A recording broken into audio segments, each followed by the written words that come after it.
Welcome everybody, it's Telem, and in this video we are going to be talking about a new DLC for Revelations teaser we got today. Also, we got a teaser for a new Takeo's Memory segment trailer that seems like it's going to be coming out very soon, so I can't wait for that. I'm actually going to talk about the new Revelations teaser at the end because the first part's kind of face value and won't take any time to go through, but the second part, this other teaser we got, is very interesting and I want to go very in depth with it. So first things first, let's talk about our new Takeo Memory segment trailers, teaser, whatever it's called. So as you guys can see on screen, this is actually released from Treyarch's Instagram. As you guys see, 3 different images, but all make up the same thing. It's also going to be just like all the memory segments that we've already had. It's just going to be them sitting in before this fire, just talking and all that good stuff.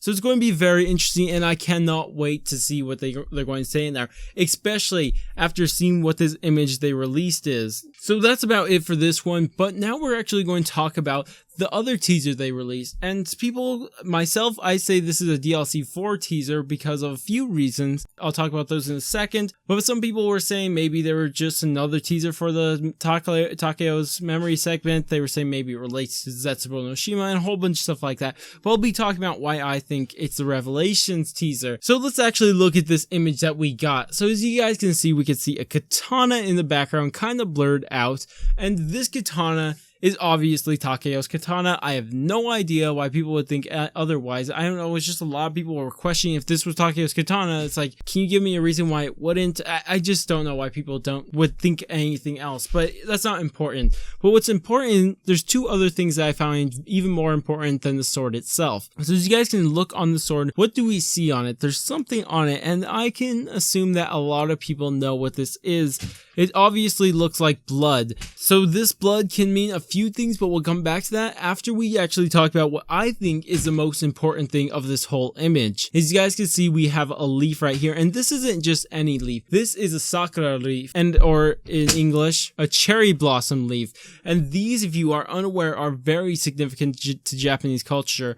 I'm actually not sure how significant they are today, but at least I know in the past they are, and I'm pretty sure they're still today, but I'm just not sure if they're on the same level as they used to be. So I actually want to read you guys off 2 different things to show you how significant they are to the Japanese culture, and they are very deep, and they just make you think a lot about just, I guess, life in general. I'll read it off for you guys, and then we'll talk about how they actually relate to the story in the end. The significance of the cherry blossom tree in Japanese culture goes back hundreds of years. In their country, the cherry blossom represents the fragility and beauty of life. It's a reminder that life is almost overwhelmingly beautiful, but it is also tragically short. When the cherry blossom tree blooms for a short time each year in brilliant forests, they serve as a visual reminder of how precious and how precocious life is. So when Japanese people come together to view the cherry blossom trees and marvel at their beauty, they aren't just thinking of flowers themselves, but also about the large meaning and the deep culture and tradition. So that is deep. Anyone who reads that knows that's deep. Just think about that. It's like, because if you guys are unaware how cherry blossoms are, they just bloom once a year, I believe, and they just look so nice, unbelievably nice, but it's for a very short time. They just bloom once, super beautiful, so amazingly beautiful according to this. And the problem is it's very short, so they apply this to their life and they find that connection between their life and these cherry blossom trees. But also there's this thing that even relates the sakura tree even more to the to the samurais. And who is a samurai? Obviously Takeo. So I'm going to read this off for you guys. The sakura trees in Japan are highly esteemed. Japan's samurai culture admired the cherry blossom due to their short-lived lives and also use them as a representation of blood drops. It is a symbol of the simplicity, spring, and innocence. So again, super deep stuff. If you guys are looking at this, just think about it. The samurais were soldiers type of deal things, and they fought out there and they had short lives, and they found that relation between the tree and themselves. I guess you could say that they saw themselves in the tree, not real weird stuff like anything weird, but just find that relation, see something that you can relate to. But even though this is really deep stuff, let's actually look for a relation or how this can actually connect to our zombie storyline, and it's a big one.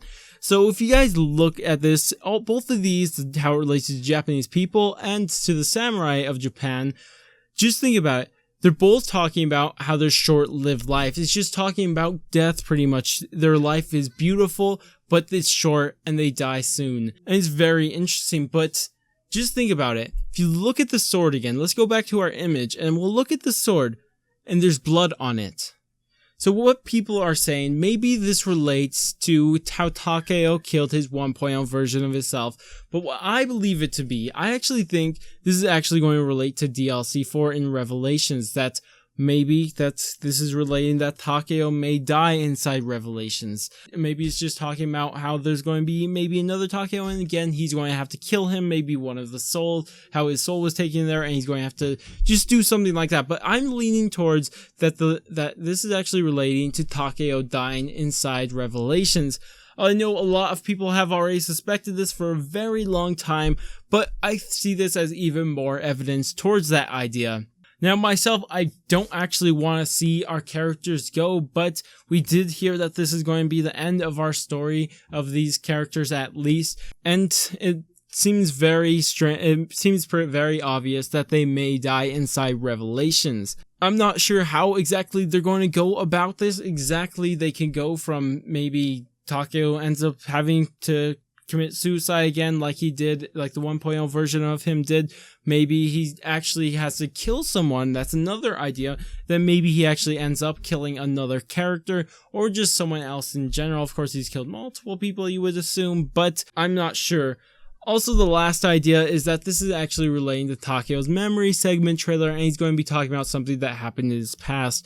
But I don't believe this. I don't see really any evidence to support this, and everyone has been talking about how all the characters are going to die inside our last map, and this is how it relates.